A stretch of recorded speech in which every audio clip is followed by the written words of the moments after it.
dans l'écriture, de faire une écriture mais portée sur une œuvre musicale. On en parlera.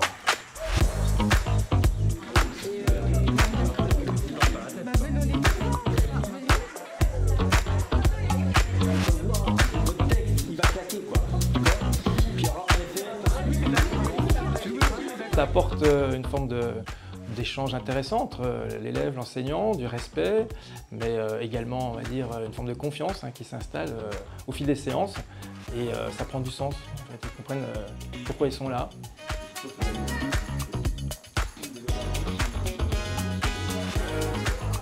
L'artiste arrive dans une salle de classe où ils ont l'habitude de voir que leur enseignant, leur référent, et là ils voient un artiste arriver et dans un premier temps, ils sont un petit peu impressionnés, ils sont un peu timides, et petit à petit, ils vont comprendre que tout ce qu'ils apprennent en musique, ça leur permet de comprendre ce que c'est qu'un musicien.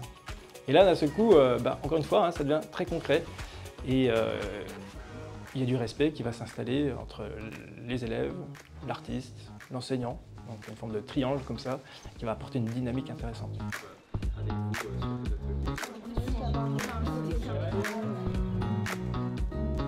La liberté, effectivement, est très intéressante parce qu'on leur demande de créer des choses, et ici en tout cas des textes, notamment sur la notion du bonheur, et on leur donne un cadre.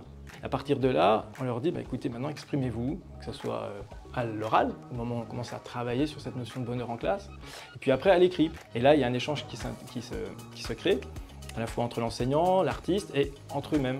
Et toujours avec beaucoup de respect, parce que chacun apporte ses petites idées. Et c'est comme ça qu'on construit le projet.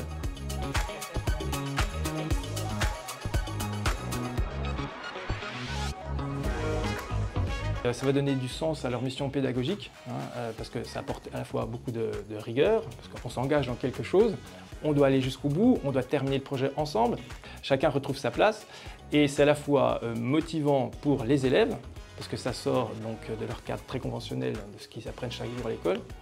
Et c'est très motivant aussi pour l'enseignant, qui se retrouve inscrit effectivement à côtoyer des musiciens, des professionnels, n'importe quel domaine.